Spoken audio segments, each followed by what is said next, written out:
Tirupati ఎస్బీయూలో science Congress లో భాగంగా నిర్వహిస్తున్న మెగా సైన్స్ ఎగ్జిబిషన్ కు విశేష స్పందన లభిస్తోంది. రాష్ట్ర నలుమూలల నుంచి విద్యార్థులు పెద్ద సంఖ్యలో తరలివస్తున్నారు.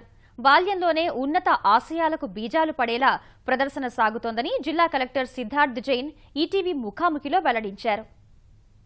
రాష్ట్రంలోని వివిధ జిల్లాల నుంచి పెద్ద ఎత్తున విద్యార్థులు తరలి వచ్చి ఎగ్జిబిషన్ చూస్తున్నారు. అసలు రాష్ట్ర ప్రభుత్వం ఎలాంటి చర్యలు తీసుకుందన్న విషయాలు తెలియజేసేందుకు మన దగ్గర జిల్లా కలెక్టర్ సిద్ధార్థ్ జైన్ ఉన్నారు. వారిని మరింత తెలుసుకుందాం. సార్, ఇప్పుడు ఈ ఎగ్జిబిషన్ సందర్శించేందుకు రాష్ట్రం నలుమూల నుంచి పెద్ద ఎత్తున విద్యార్థులు తరలి వస్తున్నారు. ప్రభుత్వం నుంచి మనం ఎలాంటి చర్యలు తీసుకున్నాం?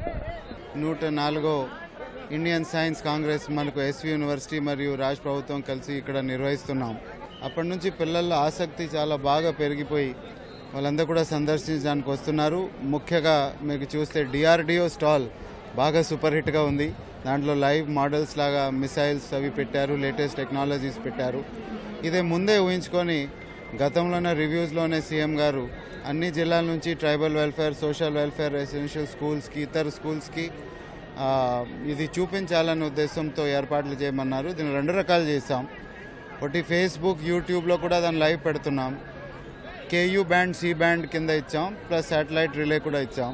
అదేవిధంగా మొత్తం ఈవెంట్ వీడియోగ్రఫీ చేసి తర్వాత సీడీల రూపంలో కూడా ఆయా జిల్లాలు పంపించి అక్కడ కలెక్టర్స్ ద్వారా కాపీలు చేసి ఇస్తాం. ఇంకొక విధంగా ఏంటంటే డైరెక్ట్గా చూడడానికి ప్రతి స్కూల్ నుంచి కనీసం 30-35 మంది పిల్లల్ని, ఆసక్తి ఉన్న వాళ్ళని, పెద్ద పిల్లల్ని తీసుకొచ్చి చూపించాలని వాళ్ళందరూ కూడా అన్ని జిల్లాల నుంచి ఇక్కడికి రావటం, వాళ్ళకి ఇక్కడ వసతులు మనం కల్పించడం, వాళ్ళు దాన్ని సంతరించడం చాలా సంతోషంగా ఉంది.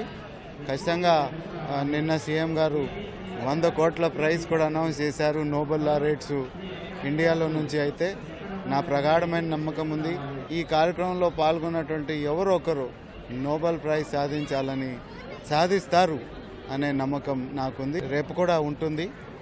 అందరు వచ్చి చూడాలని కోరుకుంటున్నాను. మనకు ఉదయం 10 గంటల నుంచి 6 గంటల వరకే మనం సందర్శకులను అనుమతిస్తున్నాం విద్యార్థులను. ఈ సమయం పెంచితే బాగుంటుందన్న అభిప్రాయం ఎక్కువ మంది విద్యార్థుల్లో వ్యక్తమవుతుంది. దీని మీద ఏమన్నా మీరు ఆలోచిస్తున్నారా? ప్రణాళికలు ఏమని చేస్తున్నారా? అదే ఇందాక డిస్కషన్లో వచ్చింది. సో కొంతమంది రెడీ అయ్యారు. 8 o'clock వరకు డిఆర్డిఓ స్టాల్ డెఫినెట్గా 8 o'clock వరకు వాళ్ళు సిద్ధపడ్డారు. మిగిలిన వాళ్ళని కూడా రిక్వెస్ట్ చేస్తున్నాం. వాళ్ళు కూడా సానుకూలంగానే ఉంటారని అనుకుంటున్నాను. డెఫినెట్గా వచ్చే వాళ్ళకి సందర్శనానికి అన్ని రకాలుగా ఏర్పాటు చేయడం జరుగుతుంది. ఏ జిల్లాల నుంచి వస్తున్నారు సార్? రేపు ఎంతమంది వచ్చే అవకాశం ఉందంట? అనంతపూర్, కడప, కర్నూలు, అంటే నాకు తెలిసి ఉభయ గోదావరి జిల్లాలు, విజయనగరం ఇందాక ఒక బస్సు వెళ్ళింది. సో ఇటువంటి వాళ్ళతో నేనే ఇంటరాక్ట్ అయ్యాను. ఇంక అందరూ వస్తూనే ఉన్నారు. సంతోషంగా ఉంది. అక్కడ లోకల్ కలెక్టర్స్ కూడా ధన్యవాదాలు. వాళ్ళు కూడా ఇంట్రెస్ట్ తీసుకొని ఇక్కడ పంపించటం. రేపు కూడా వస్తారని ఆశిస్తున్నాం.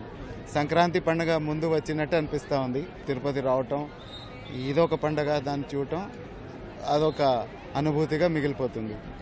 ధన్యవాదాలు సార్.